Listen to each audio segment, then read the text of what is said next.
Hello, everyone, and welcome to today's webinar. We're giving everyone a bit of a chance here to jump on. I can see the numbers climbing right now, and we'll get started in just a moment here. Today, we're talking about channel convergence. So taking a look at the synergies between mobile, CTV, and digital out-of-home. And I have a couple of announcements to walk through first to kind of get us started, and then I'll turn it over to Grant Cohen, who's here. And then we're going to have Doug Lustid and Jeremy Flynn as guests. I will bring them up now as well. So let me run through some announcements real quick to kick off. First of all, my name is Kimberly Manning. I'm the VP of Marketing here at Kochava. We are thrilled that you are joining us. I see a bunch of people joining right now, which is fantastic. I'd love for you to light up that chat over on the right of your screen by jumping in and telling us where you are joining us from today. So city or region or whatever you want to tell us, but we'd love to have you share that, and then we can see the audience. We can't see the audience, so this way we can kind of get a sense of you being here. So let us know where you're joining from. So that chat is over there on the right. There's also a docs tab on the right as well. That's going to have some additional materials that you may find helpful that's related to our topic today, and those are from all of our guests.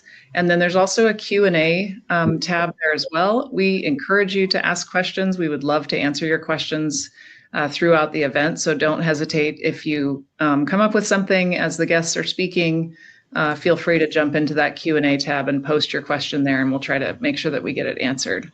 The webinar today will be recorded, as always, and you will automatically get an email afterwards with a link to the recording.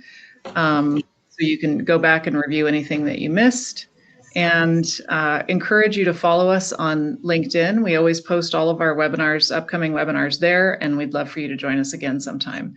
And I also want to point out one more thing. There's a request a meeting button in the upper right, big green button. If at any point you're like, hey, I want to talk to one of these guys about this more, feel free to click that button and you'll have a form you can fill out to set that up. So I'm going to stop sharing the slide here and turn it over to Grant Cohen to introduce himself, and then Grant, if you would pass it on to our other guests as well. Yeah, thank you.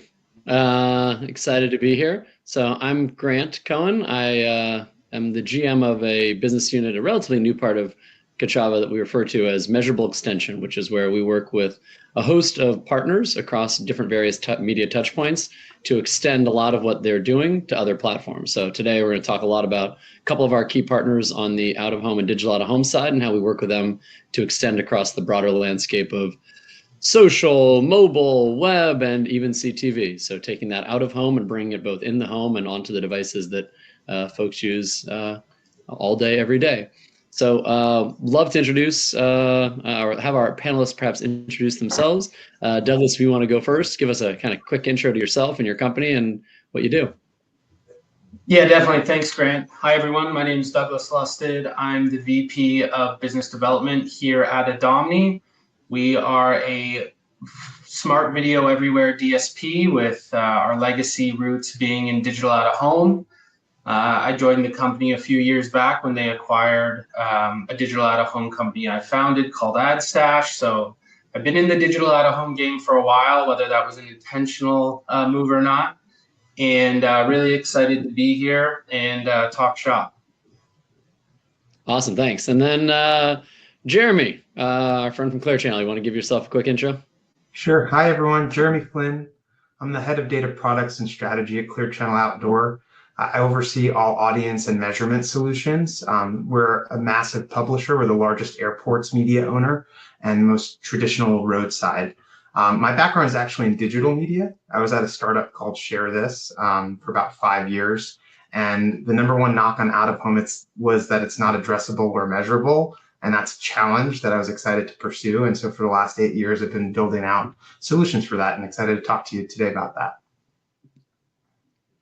Awesome. That's a great segue. I've got a few slides here we put together that kind of gives a little overview on the industry as a whole. If you can help share those, Kimberly. Yes, and so, I think we actually want to start out with a poll. Oh So gosh, I forgot. We do have a poll. Let's see. So that's going to open up in your upper right section as well. You'll see a tab for polls. And if you want to jump in and answer that, we can get a sense of where everyone's at with whether or not you've run digital out-of-home campaigns. Lots of yeses.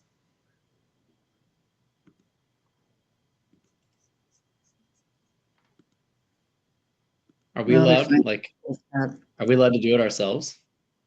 I feel like we should be able to. Okay. I guess like the, like politicians, president, you got to vote for yourself. We got to be able to at least support, right? There's a nice mix.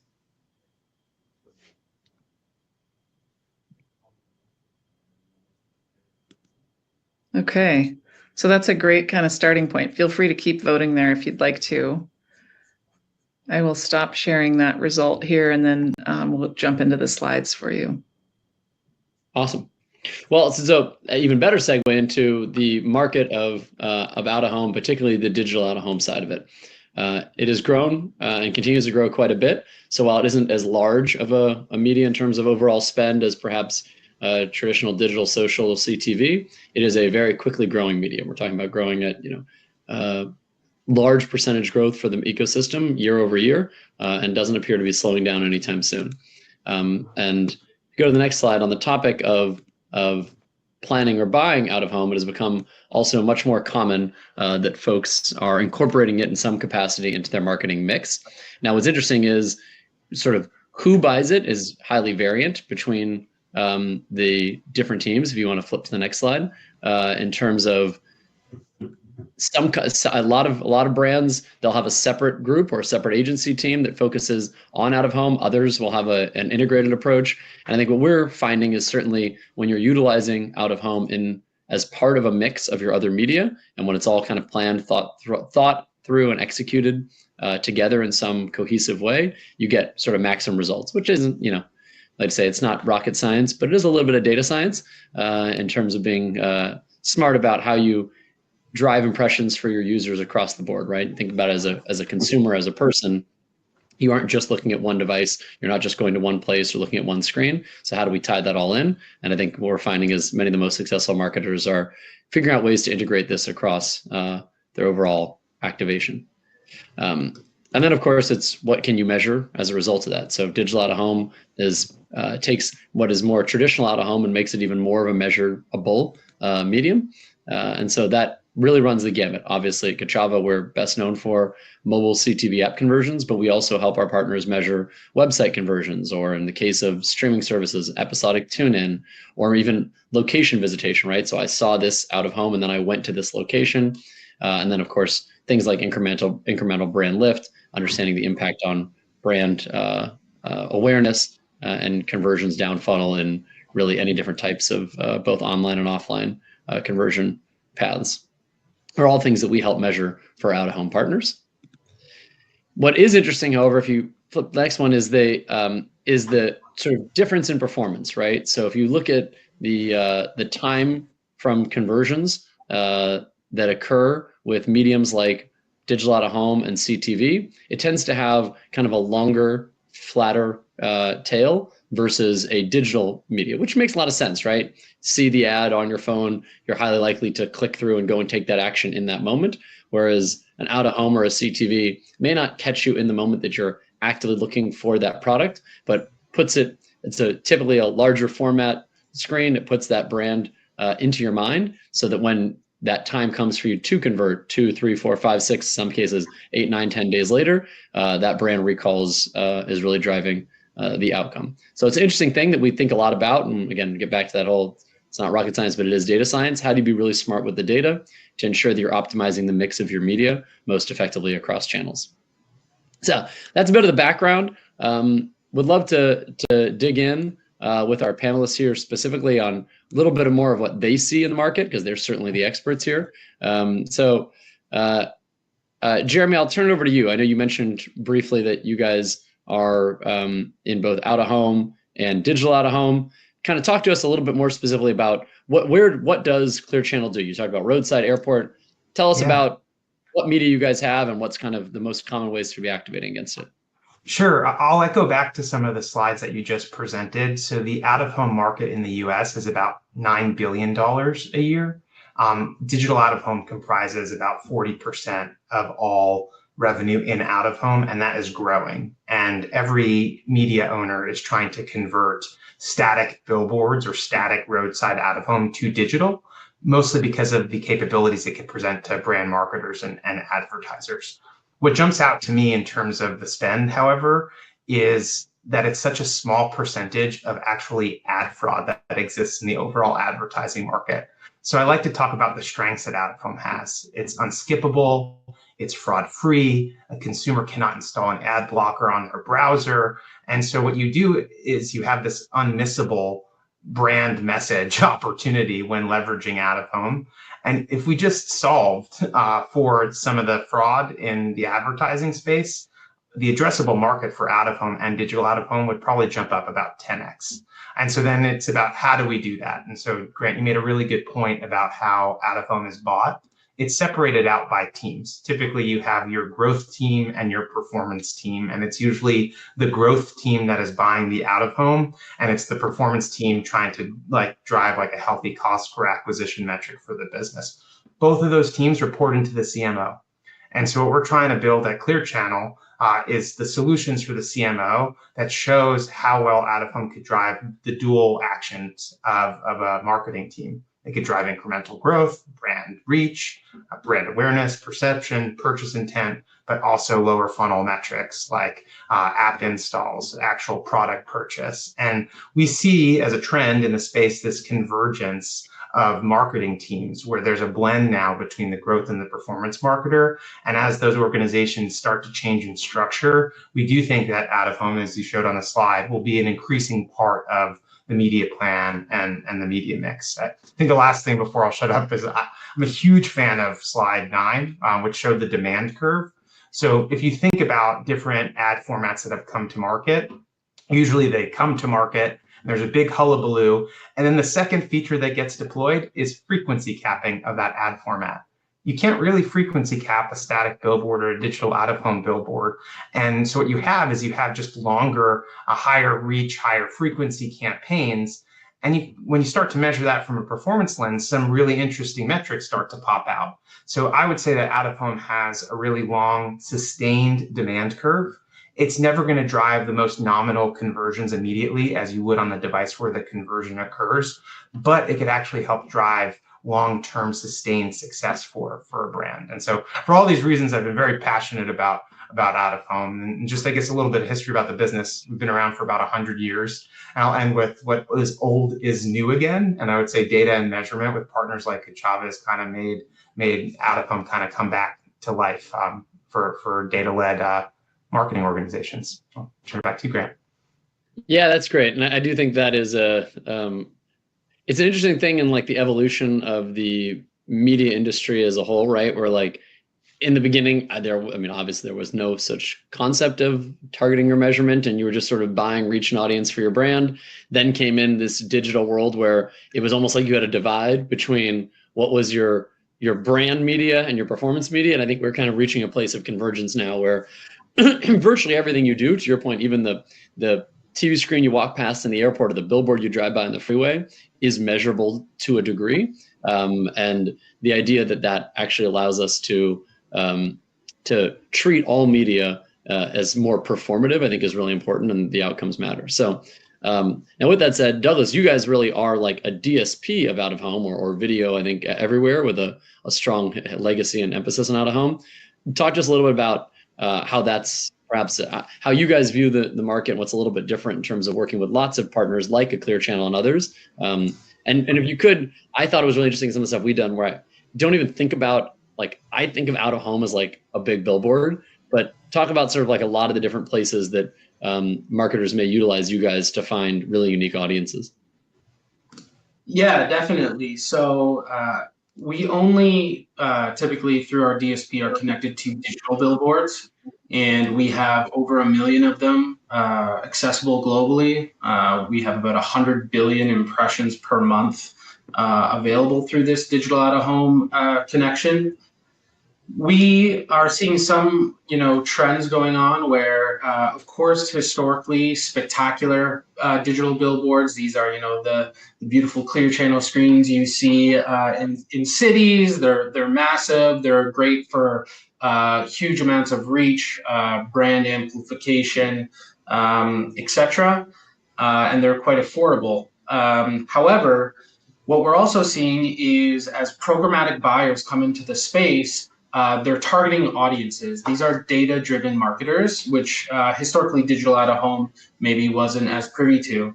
And so they're looking at which screens present them an audience that has the highest density of who they're trying to target.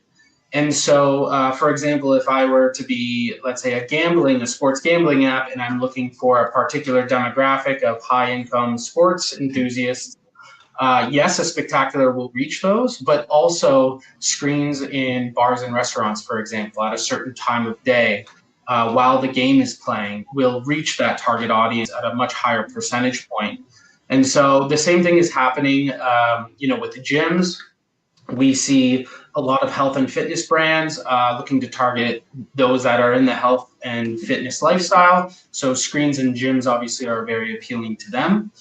And then, even airports, to Jeremy's point, like tons of inventory that reaches really high income travel enthusiasts or business individuals. Like, what a great audience if you're trying to reach a B2B buyer. So things are getting very diverse. We've always been venue agnostic, but there's really no limit, and it's determined by which type of audience the advertiser is going after. Yeah, that's great.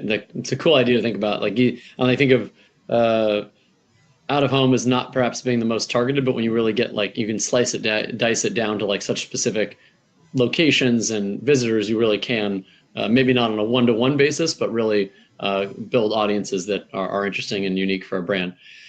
So Jeremy, you mentioned that you guys started, I think I saw it in 1901.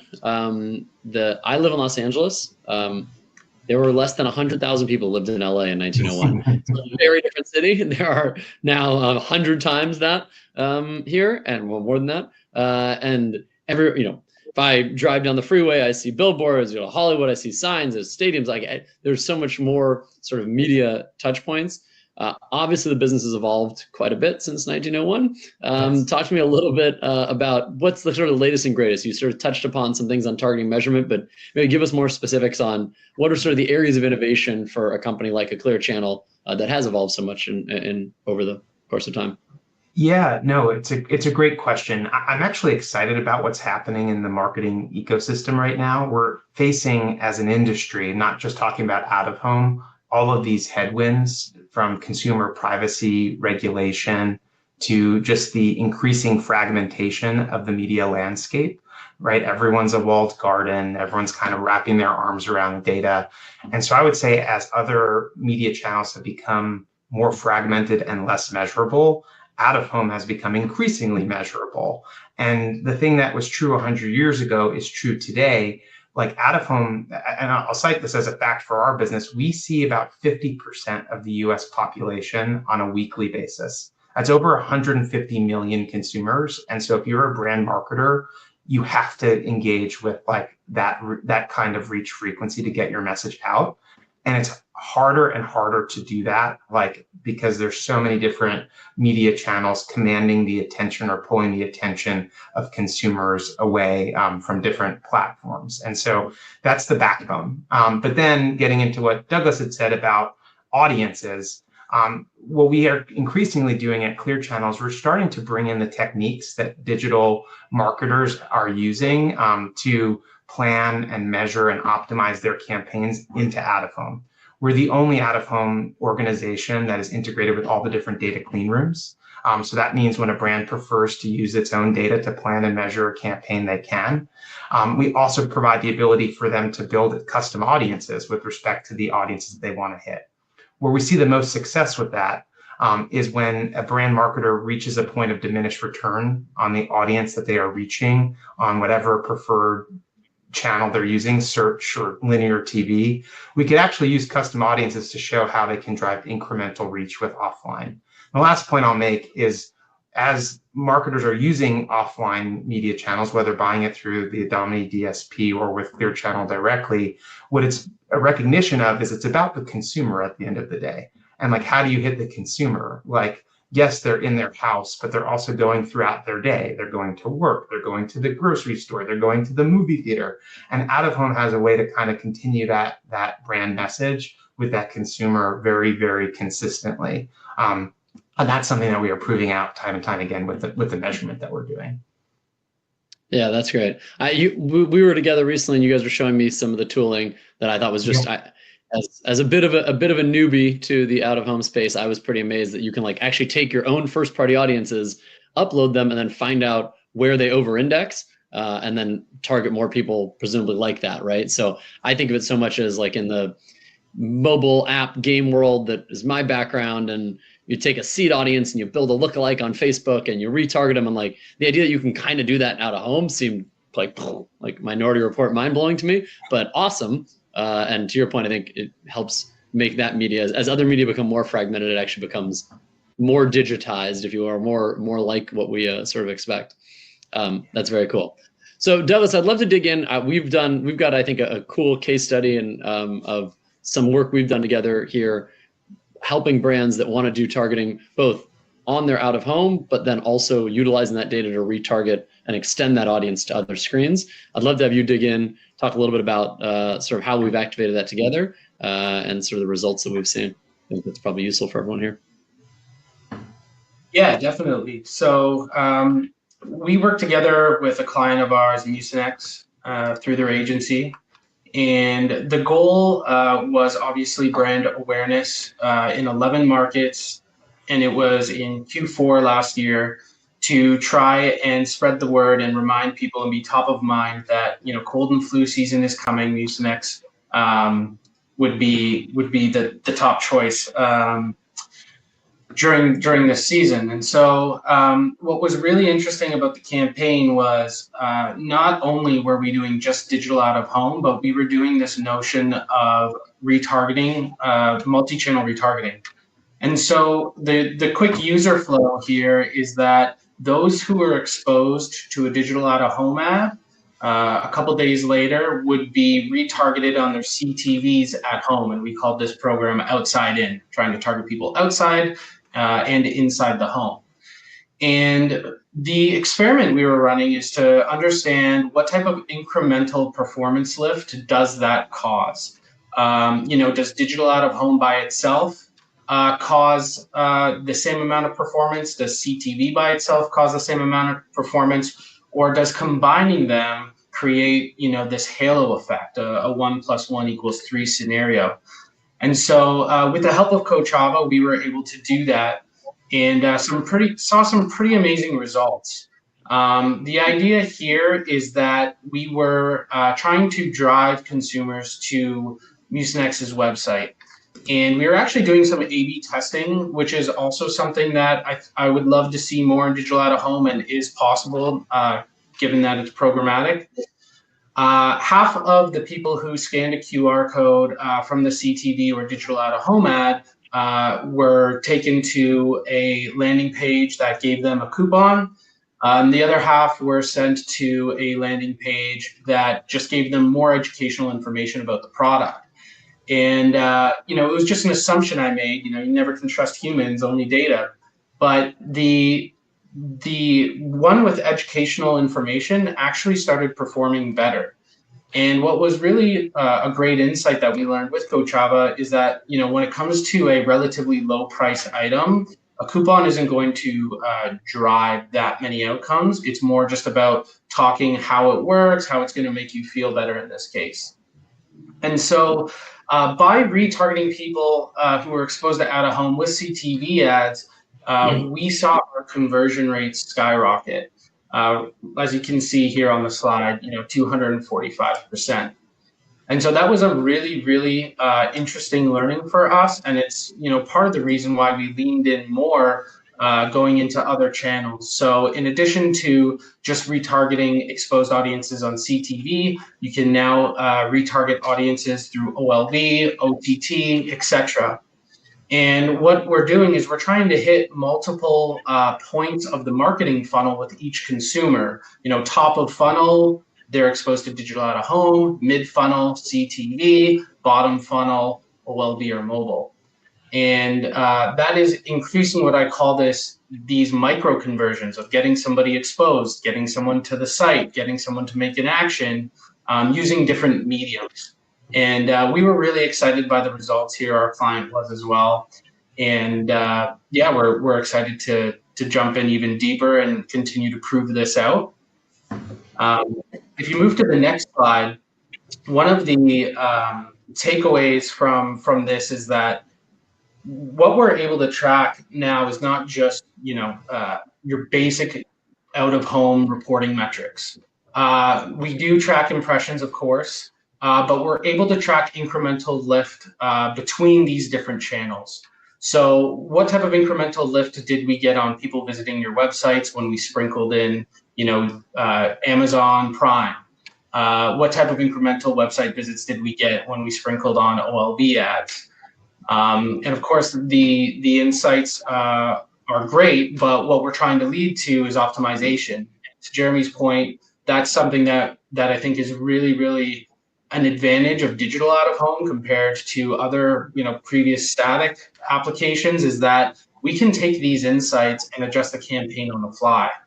And measurement is just that step to optimization, and digital out of home is now starting to be optimized fairly rapidly, which is really exciting to see, especially if you're a performance marketer. It's obviously what you want. And so if you go to the next slide here, what that has prompted us to do is launch our own proprietary AI technology. And there's many use cases, but one of them is that planning omni-channel campaigns is complicated. It's not just digital out of home you have to think of. You have to try and plan it through 2, 3, 4 different mediums for media. And so what Gene AI does is you basically tell it who you want to reach. It organizes a plan across all of those channels for you, saving you a pretty insane amount of time. What it's also doing is reading the insights across the channels to try and understand what is the best kind of media mix here between these different channels, automatically optimize your campaign while the campaign is live to drive the most outcomes. And so on the right of your screen, there is a link to our Gene AI beta for anyone who's interested. Highly suggest signing up if you are in the media planning, media buying side of the business. What we're doing is really, really cool, and I think it will save people a lot of time and generate people results they've never been able to see before with digital out of home. What a world we live in. Got 100-year-old out of home, and now we're layering AI on top of it. It's crazy, but I love it. Awesome. I wanted to do another quick poll. I think we hopefully from that last presentation, everyone says yes to this, but I want to at least throw it out there to understand anyone who is running out of home, what does that mix look like on incorporating out of home with your other media? Like to put that up if we can. Yep, Cool, and also wanted to just mention Doug's point. If you go to the Docs tab over there, that's where you can find the link that he mentioned. Oh, awesome. Cool. Well, I'll let folks chime in on that piece as we go along here. It looks like people are already doing it, which is great. That's awesome to hear because it, like as Douglas pointed out, the results were really awesome. When we launched that Mucinex campaign, you go into it thinking, all right, we're pretty confident that we can reach these users across platforms and deliver more impressions over the right time series, that it's going to work better. And then all of a sudden you run the campaign, you look at the results, and I remember we had the first mid-campaign results and we're like, this is awesome. Like it's driving a really meaningful lift. Like this is exactly what the value prop is. So it's nice when the best laid plans actually execute well. And it's what we've seen really consistently across the board as we're working on this notion of extension across different media channels. So Jeremy, I'll throw it back to you a little bit. Yeah. I know we've got a couple slides here as well for you to cover off on that talk a bit about some performance. We actually just completed an extension campaign with you guys that also delivered extremely well. That was a bit unique and fun. It was for a conference. So I think we can at least talk about some of it. We don't, it's not a full proper case study yet, but I thought it was really awesome because it was for I'm going to do a terrible impression, Arnold Schwarzenegger. I'm not going to do the impression actually. Arnold Schwarzenegger conference, which is like a big event for fitness bodybuilding buffs.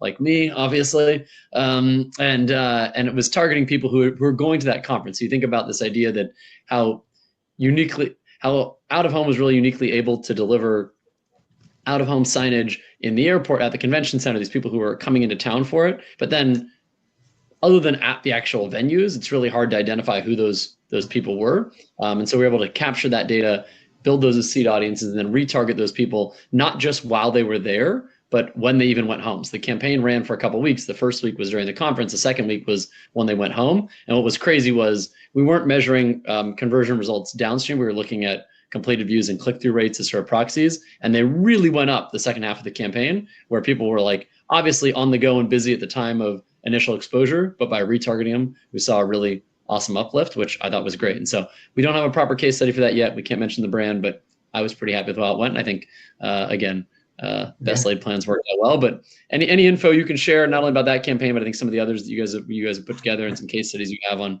performance would be great. Yeah, just a couple of things. One, that campaign just ended and it was a massive success, but it spoke to a marketer setting up a good campaign where they were in charge of running this conference. They wanted to identify where people were going to be traveling into the conference and hit them with messages within the airport ecosystem, but they wanted to pre-message attendees to the conference using online media. And then they wanted to continue the conversation after the conference was over.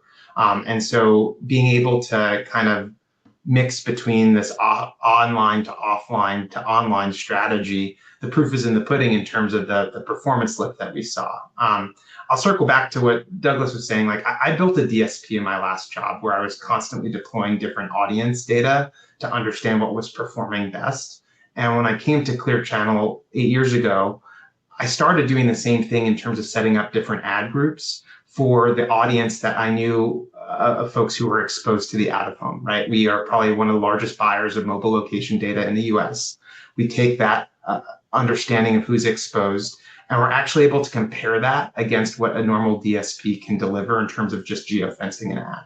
And that's the work that we're doing with Kochava and Measurable extension, which is highlighting that audience that has been primed by like an out-of-home ad experience and what the resulting conversion lift looks like. We did something very similar with Waze, with McDonald's, of like how well can you actually partner an offline billboard exposure to like those like who had the Waze app pulled up and like converted to visiting McDonald's more. We believe that out of home can assist in the conversion velocity of other media channels. It's one of the only media channels that actually makes other media work harder. And if you don't believe me, think about the next time you see a billboard and look what terms they actually use on that billboard. It's oftentimes their search terms that they pay millions of dollars for online media. So there's this really nice intersection. But with Measurable extension, we're really able to run kind of that particular audience at scale, just given the different solutions that Kochava has in terms of ad operations and the data itself. So there's a massive success. We plan on doing a lot more in that area with the team. The case studies that I have to show you today are actually just out of home only, but speak to a couple of the themes that I think we've been talking about since the beginning of the session. The major one is I believe measurement works best when we're actually using the brand data themselves. And so this is an example of a brand that was willing to actually allow us to combine this out-of-home exposure data with their own data so they could see the outcomes relative to the users that were coming into their app. And so this was a campaign that ran in one of our airports that was live for several weeks. And we were actually able to report out on a lift, not only in app installs, but trials within the app. And that only happened through one of the techniques that we were talking about earlier, which is how do we actually share that data via privacy compliant means through a data clean room, ultimately back to the brand so they can do the analysis themselves. These are great case studies because it's actually the brands saying what their performance is, not us. And so the other one that I'll point out on this slide before we move on is this is like incremental new users to the app. So sure, out of home is never going to drive as many mobile conversions as the mobile device itself, but it can drive new users. And because we're able to now show who's exposed to an out-of-home campaign and who those net users are, you could actually start to measure things like incrementality. And that exists not only for static billboards, but also digital billboards. But if you go to the next slide, this is a fun one too. This is a food delivery app that actually talks about new incremental orders, so orders that never occurred before, and then repeat orders. So now we're getting into lifetime value of the customer, increased basket size. And what this is saying is, as users were exposed more consistently to the out-of-home, the more they were engaging in the app and actually buying more through the app. And if you look at the heuristics on how immediately you need a frequency cap, other media channels, the strongest performance that we actually saw in out-of-home were after the 9th and 10th time that a consumer actually saw the ad. The next time you're actually running media in another media channel, there's a lot of performance marketers on the call, you guys know when performance starts to go down to zero. And so considering adding an out-of-home to kind of restart that or help improve kind of the lift in the performance if it's starting to drag, that's where we think our sweet spot actually is. And then the last one, which I do think is really unique to out-of-home, one of the things that out-of-home can do that other media cannot is they could actually cover a market. So whether it is like a roadside bulletin or in an airport or even like a bus shelter in a major urban city, a brand can choose to actually surround a market. And this is actually what makes measurement out-of-home a little bit hard because you cannot attribute performance to a single creative, because it's more likely than not that a single consumer, when they see an out-of-home ad, has seen multiple out-of-home ads. So what is a potential weakness in terms of measurement is an absolute strength in terms of brand marketing. And what this is showing is that repeat orders of that same food delivery app actually increased the more times a single consumer was exposed to unique advertising, like across like a market. And so we're able to measure that also using a brand's first party data. So we're just at the beginnings here, and this would not be possible without working with the strong data science team, the Kochava Foundry team, and really building the trust ultimately with the brands themselves and allowing us to look at the data from an out-of-home perspective. Well, we're happy to be that partner. Yeah. I know there's lots of others, but we're happy to be a leader in that space of it. Awesome. Well, thank you for that review and that input on both the businesses. I think it's interesting to see how two different companies approach the space in similar but different ways to ultimately drive performative value for all of our mutual clients. So Kimberly, I know you've lined up some Q&A here. We had some questions before and some after. You want to dig in on some of those and fire away? Sure. There's the first one. All right. How many people can you reach with digital out-of-home? Well, Jeremy threw out some monster numbers earlier, but give us a sense. Reiterate some of that, or give us a sense of what that looks like. And then I'm also curious if there is any. I used to work at Roku, and we had a subset of users who we never saw to show ads to. There were users who literally just used their remote control to push the Netflix button and go directly into Netflix. And so, yes, at Roku, you were the platform, and we had all this different ad support inventory, but there were some users on the platform we literally couldn't show ads to because they never physically saw them. Other than people who don't ever leave their house, is there cohorts of users that are harder to reach, or perhaps those that are more advantageous to reach with out-of-home? Yeah, sure. I'll start with the clear channel reach, and then I'll try to answer it for kind of the rest of the industry. So clear channel, we're in like 84 of the top DMAs in the US. And I think on a weekly basis, we reach about 150 million people.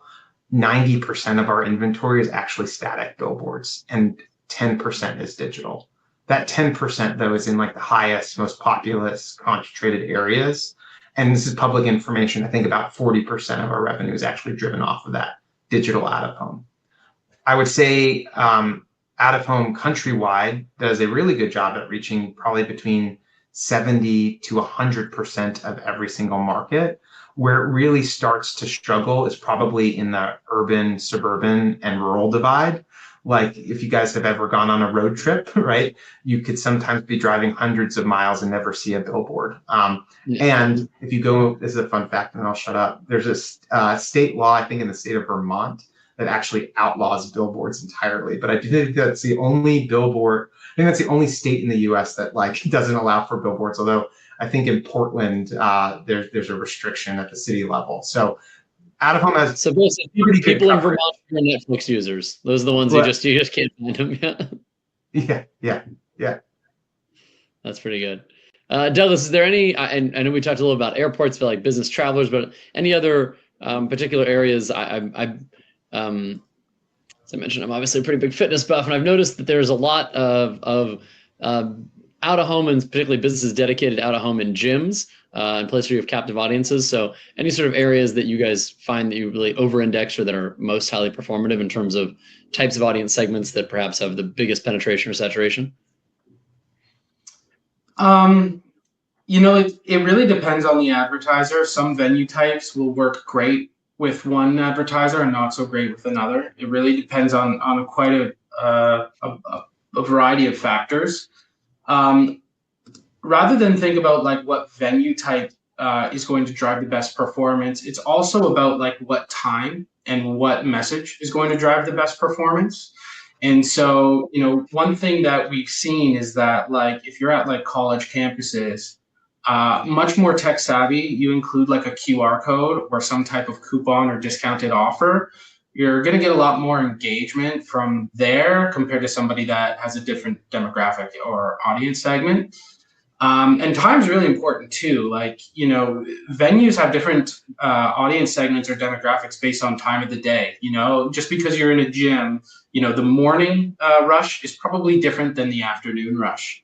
And that's something to always keep in mind is the ability to do day parting.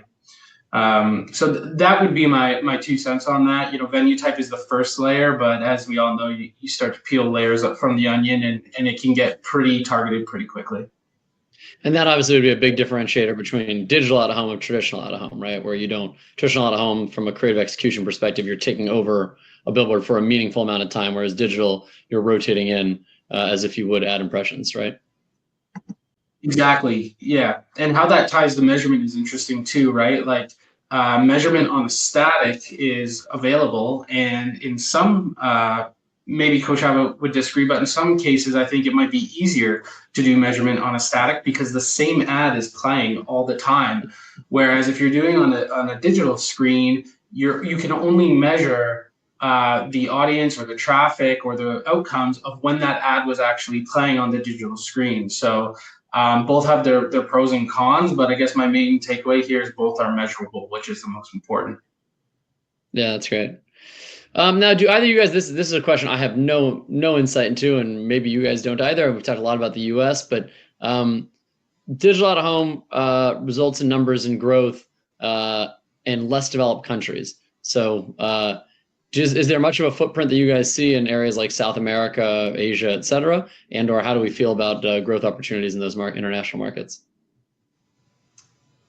Yeah, I can take a first stab at this one. So measuring the impact of digital out of home results in numbers, I think the biggest advancement in this industry and with partners like Kochava is attribution tracking, right? Did somebody who was exposed to a digital out of home ad take some type of action and can we prove it? And the answer now is yes. So that's something that I think we're going to continue to see more of and we're heavily investing in. As it relates to growing digital out of home growing in less developed countries. I mean, South America is growing rapidly. We have a partnership with TikTok that's global where we are running with TikTok and their clients campaigns all across the world. And there is a lot of demand in South America. There is a lot more demand starting to come from Asia, tons of screens, obviously. So the short answer is yes, it's growing globally. That makes sense. And yeah, I can picture, I mean, spending any time in like Tokyo or Seoul, and it does feel like you were just inundated with screens. Not unlike like a Vegas or New York, but it feels like they're everywhere. The cost of screens is coming down too, right? Which helps mass adoption. these large format screens are over time getting cheaper to make. Yep. All right. So understand there's a best practice for attribution from digital out of home to app installs. I think I'll throw in a little bit of my 2 cents there, but it seems like really the most kind of standard operating procedure is where we're utilizing, as Jeremy talked about, the location data or the MAIDs or mobile ad IDs that are associated with the location data that is tied to the view shed of the out of home placements, meaning we know this digital out of home ran at this time in this location. We know this is a sample of the mobile devices that were nearby that and were likely to be exposed. And then we take the full pool of app installs or whatever the app downstream conversion event is, and we look at a lift analysis of the cohort of users who are exposed versus a similar footprint of users who were not exposed, and say, all right, what was the install ratio? Because you're not going to ever be able to attribute 100% of the exposed users. You're just simply not going to have the location data for everyone who saw every impression of an out of home. But you look at that as a cohort to really understand the lift analysis of how well did this percentage of people who were exposed convert comparatively to these folks who look just like them but were not exposed. I think that for us has been kind of the most standard path for measuring those types of conversions. Jeremy, I know you guys have done a bit of work here. Is there anything I'm missing or leaving off there that you think is an important part of that data flow? Yeah, I'll add on. First, if you're not a Kochava MMP customer, become one, because like that is the easiest MMP data to work with when actually looking at app install data. But if you're actually working with another MMP, and this has been our experience in measuring this, like you could still also work with Kochava. They are very familiar with like app install data from all of the other MMPs and have the really unique ability to relate that to the offline location data. I would say similarly to the causal lift of like comparing the conversion against like a synthetic control, setting that up as like a matched market test is like a tactic that we also see get used by marketers. The other thing that I would say too is I think good planning begets really good measurement as well. And so if you have this app install data or there are key metrics that you're looking to improve on, so like engagement or time spent in particular parts of the app, you actually have that data. Why not use that to actually also plan your out-of-home campaign? I worked with like a audio streaming app that just wanted to get more podcast listeners, and like they were able to segment those users through their MMP to say, hey, here's the audience that we want to target, and we were able to tell them which markets they needed to be in first, and that also kind of set up like the really strong pipes for measurement. Yeah, that's great. And yes, thank you for the plug. While we would love to be everyone's MMP, I think that is a good point to make, which is a lot of this measurement happens. Your MMP may be the solution you use for collecting the total data around install and post-install conversion event, but because it's not a real-time attribution, that matching will happen when we work with publishers like a Clear Channel or Adomni to help do that measurement on behalf of customers who may have nothing to do with us. And they may use other MMPs not to be named here, and we can still work with that data to help power the measurement of their out-of-home campaigns. So thank you for that plug.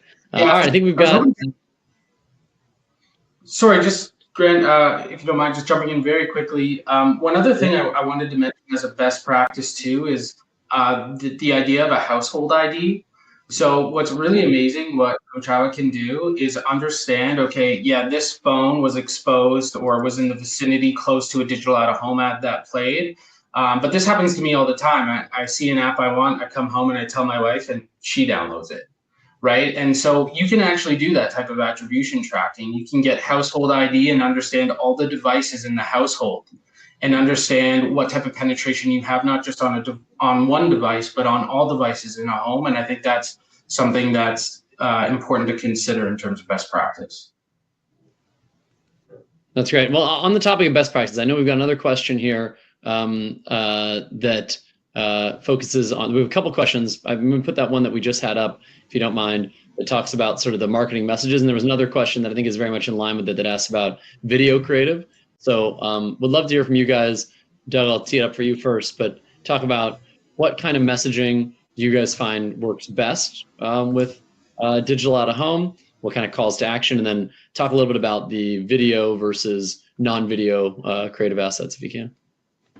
Yeah, well, first and foremost, like we're a video first company. We find that it's working much better and it continues to drive performance.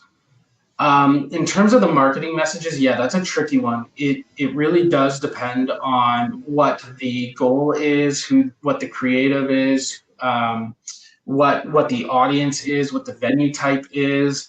For example, and I do know it's illegal in some places, like putting a QR code on a roadside billboard, probably not a great practice because people are driving. They can't scan your QR code. But then there's other small format screens where people have a very long dwell time. And that's where it makes sense maybe to have a QR code or some type of level of engagement or a longer video creative that's 30 seconds long instead of 15, for example. So it really does depend. But another thing I want to mention in terms of best practices when it comes to marketing messages is that a lot of digital out-of-home buyers think that they need to create from scratch this beautiful creative to put everywhere. And what we're noticing is that creative that you're using in other channels, such as social, you could just send to Adomni, your TikTok video, and we, for free, will format it into a digital out-of-home format that will work. And what we're seeing is that the user generated content, the content that maybe doesn't look quite as professional or beautiful, in a lot of applications, not all, but in a lot of applications is working better. So having influencer marketing being applicable in the real world is one quick hack that we really like and are expecting to continue to see in the market. I would agree with everything. Yeah, I would agree with everything that was just said. It really depends on the type of the campaign and what your goal is. One of the more successful ones that I see is like for QSR, where they tell you the exit to get off the highway, and arguably is the last impression that a consumer sees before they convert. And we should be claiming last touch impression credit on those billboards, which we'll fight that battle. But it really, to Doug's point, like it does span, like what works online can work offline.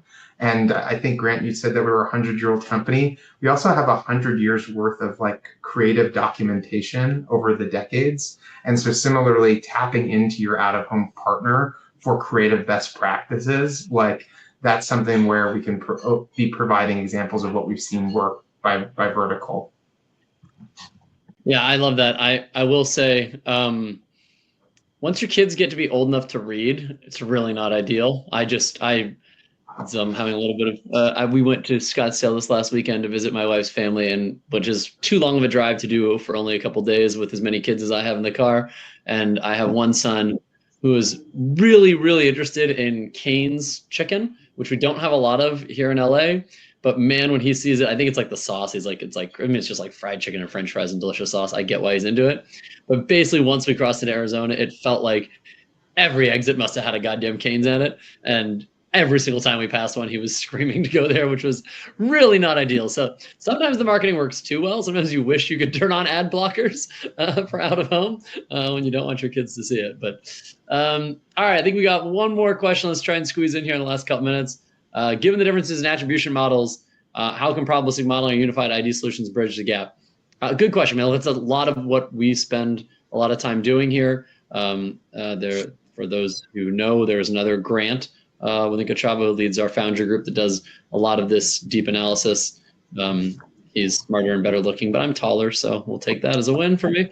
I think a lot of what their team does is really looking at utilizing household graph and modeling to understand how do we do different forms of attribution, right? If we're doing mobile to mobile attribution, that is going to be heavily tied to device ID. If we're doing CTV to mobile or to web, it's going to be out IP or household based. If we're doing digital out of home, it's going to be based on is geospatial, but it's typically based more on the device IDs and then taking that as a really more of a panel or a lift analysis. And so we take kind of all of that and put it into one when we do the analysis of how well our measurable extension campaigns are performing, and then try to optimize accordingly. So you're not able to get an exact one-to-one of real-time attribution, but what you are able to do is understand the impact of the various media touch points and how they're making on your campaigns. And so it's interesting, we look at it and we see, we take cohorts of users who are exposed to just one media or another versus those exposed to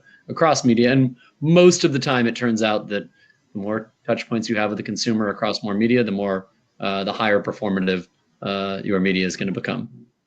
So I'll fire off Doug, Jeremy, any last thoughts on this or any other parts that we covered as we got a couple minutes left here? I think we're at a point in time where the best marketing technologies are coming out with different measurement solutions. I think Google just launched Meridian, which is their open source MMM. I think you mostly have an MMM solve, an MTA solve, and kind of experiments like causal lift experiments. And I think we're just at the beginning, given the fragmentation of like measurement tooling that will incorporate some level of all three. And where I see out of home, to echo kind of what Grant just said, is the more frequently you could run like causal lift experiments, that could actually be incorporated into MTA models and MMM models as like a coefficient in those models.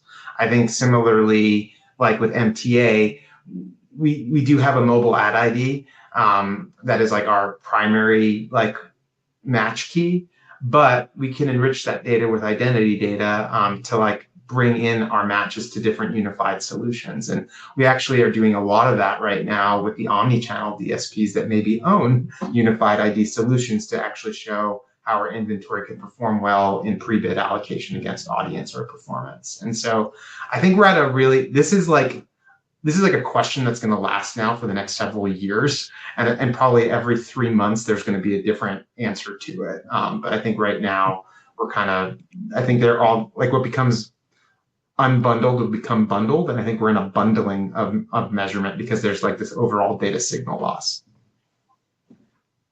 Yeah, I think you're right. And I think being able to do as effective as we can cross-channel measurement and attribution, understand the impact is key. And I agree with you. I think this question will not go away, albeit it will change a lot, I suspect, over the coming months and years, as even probably more different media types occur, right? That we need to measure both exposures and outcomes in. So thank you guys for the time. I know we're bumping up against it. I really appreciate you all joining us today. Thank you for our team, Kimberly, Jeff, everybody else backstage who helped put this together. This was awesome. If anyone has any follow-up questions, you can hit us up. Kimberly, I'm sure there's some other official info we need to share here about other upcoming webinars and things. So I'll pass the mic back to you to take us out. Very good. Perfect timing. We're down to the last 2 minutes. Really appreciate Doug and Jeremy joining us. Great job, Grant. And thank you to everyone in the audience who jumped on and joined us to learn through this session. And thanks for the great questions. You will, as I mentioned at the beginning, receive a follow-up email with a recording of this if you want to go back and see anything else. I do encourage you to hit that docs tab as well. You can see links to any of the information that Jeremy or Doug or Kochava shared there. And we'd love to see you on another upcoming webinar. We have them all the time on all sorts of different topics with great partners and colleagues like these guys. So if you follow Kochava on LinkedIn, we always share about upcoming webinars there.